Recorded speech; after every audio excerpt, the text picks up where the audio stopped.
today we are doing a pretty big book haul, and then after that we're going to make a reading journal. What can I say? I'm just a girl. Quite the life I live.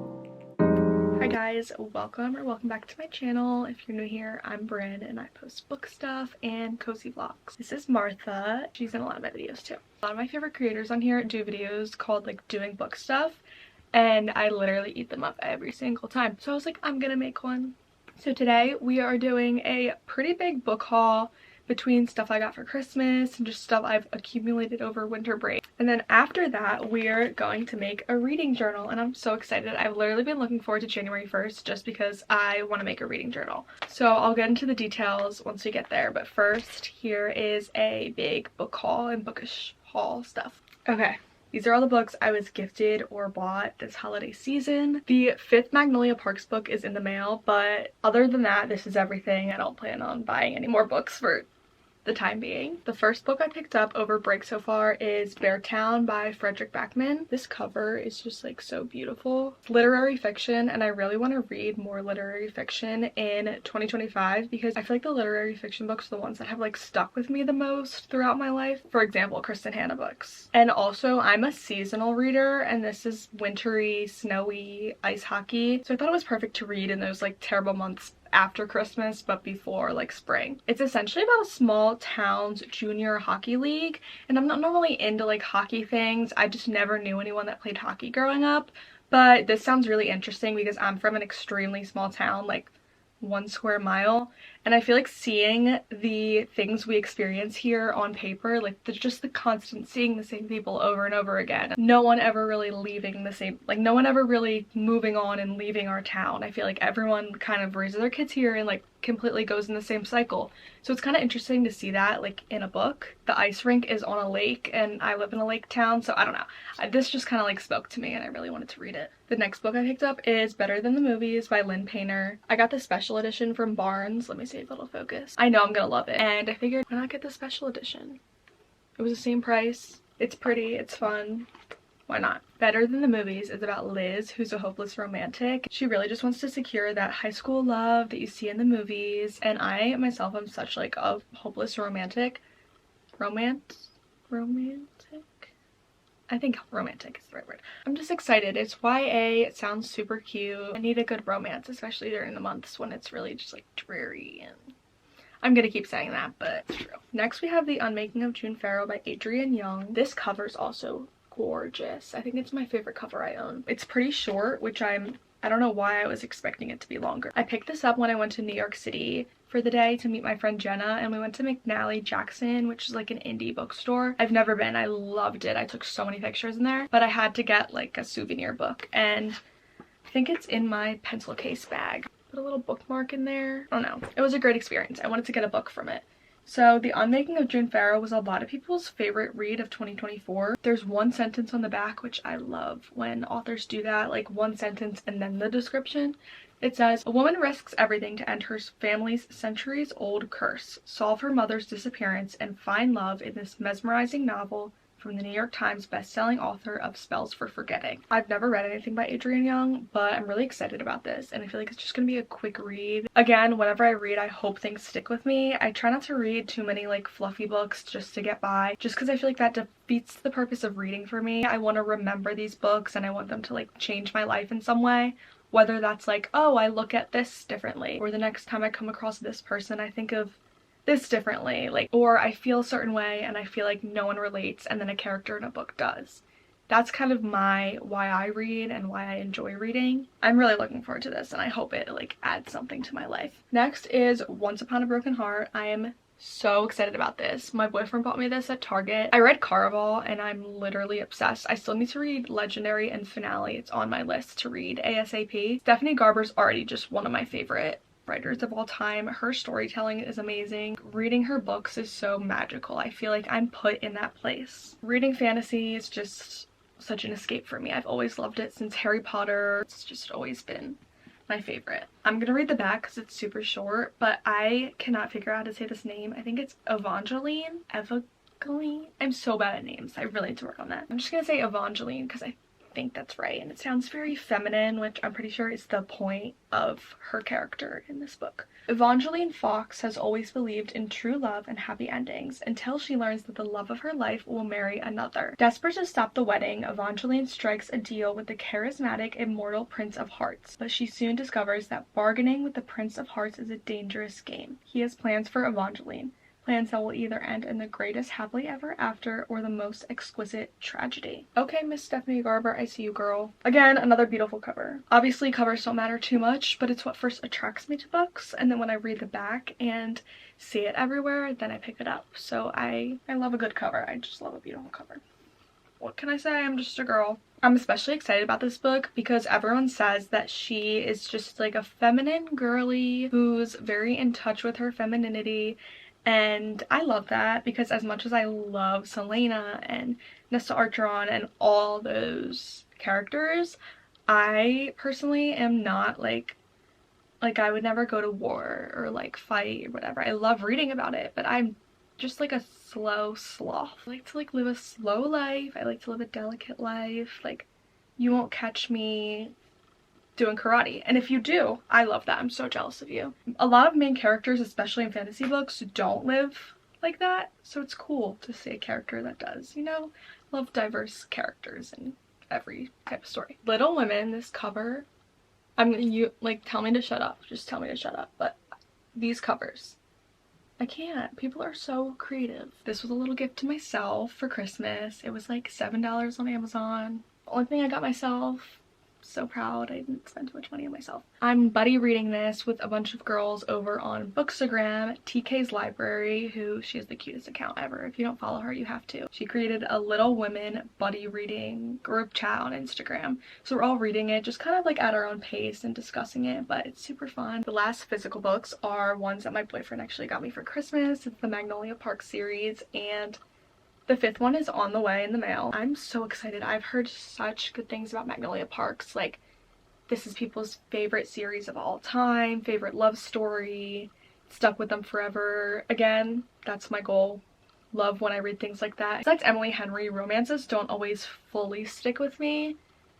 So I'm really intrigued to see Jessa Hastings writing, and I'm just super excited. Magnolia Parks follows BJ and Magnolia, and they're two of the most influential and rich people in where they live. I forget where they live. London, in London. Apparently Magnolia's like the it girl. Everyone wants to be her or be friends with her. Kind of reminds me of Blair Waldorf from like the description. I'm gonna read this quote from Goodreads because I feel like it really describes what I'm gonna read and experience when reading this. It says, "It's about two people who are fated to be together even if they destroy each other in the process." That kind of reminds me of Tell Me Lies. I just finished that series. I loved it. I can imagine I'm gonna fly through these. They're actually a lot longer than I expected. This one's like 430, 500, like 600 almost, 475, and then I don't know how long the other one is because I don't have it yet. But the other fun surprise that I got this Christmas wasn't really a Christmas gift, but it was on, I got it on Christmas Eve. So I was accepted on NetGalley for Frederick Backman's new book, My Friends. It comes out May 20th. I literally was like, here, I'm just gonna put the cover right here so it's easier to see. It's about the past and present, and they kind of like collide, which is such an interesting concept to me. I just love how people's brains work. So the story is about a teenager, Louisa, and she sneaks out to go to like an art exhibit or like an art auction, I guess. She sees a painting of the ocean, and there's 3 people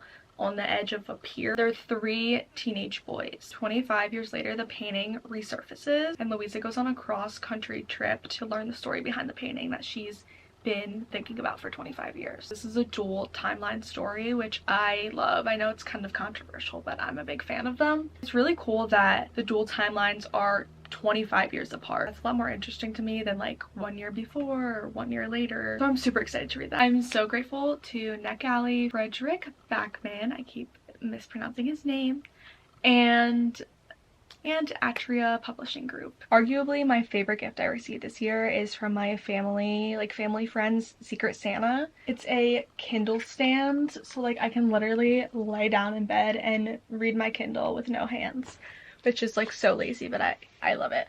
And then she also got me a page turner, so it's the little clicking remote and then the page turner that sits on the bottom of my Kindle. So at night I literally look so funny. I just lay on my side with my Kindle here and I just flip my pages like this. Quite the life I live. Those were all the books I got for Christmas and just kind of accumulated over this month. I'm super grateful and so glad I got to share this with you guys. So now we are going to move on to making my reading journal, which I've been looking forward to literally the whole year. There's just something about starting from scratch and seeing it through from January to December, which is what I plan on doing. Let's get into it. Today we're gonna be making my 2025 reading journal. I only have a couple of supplies, but I'll show you regardless. All of my supplies were literally under like $10. I got this journal from Five Below. I think it was like $3. Has 180 pages, I believe. And as you can see, it's completely blank, which is what I was looking for. No dots, no nothing. Also from Five Below, I got these dual tip markers. These were like $4, I think, and there's the fine point side and the thick, more highlighter side. They have every color you could imagine. Great find for the reading journal. My mom's a teacher, so I already had all these glue sticks in the house. And then I've had this for a while and I've just been slowly adding stuff to it. This has my book annotating supplies, bookmarks. I got this little pouch from Amazon. Do you want to start off by saying I'm not extremely artistic, like never have been, probably never will be. This is gonna look not professional. Like I see some people's reading journals, I'm like, this is more just for fun, just for me. So if it's not perfect, don't come for me, please. So in the beginning, I'm gonna make a page that's like Bryn's reading journal and my ranking system. Every book I read, I want to print it out and put it in. So I still have to make like a template for that on Canva so I can print it the same size every time. And I also want to write like a 1-sentence summary of what it's about. So I'll kind of put a picture here of my inspiration. I'm gonna go get a snack, make a matcha, and then we'll get started.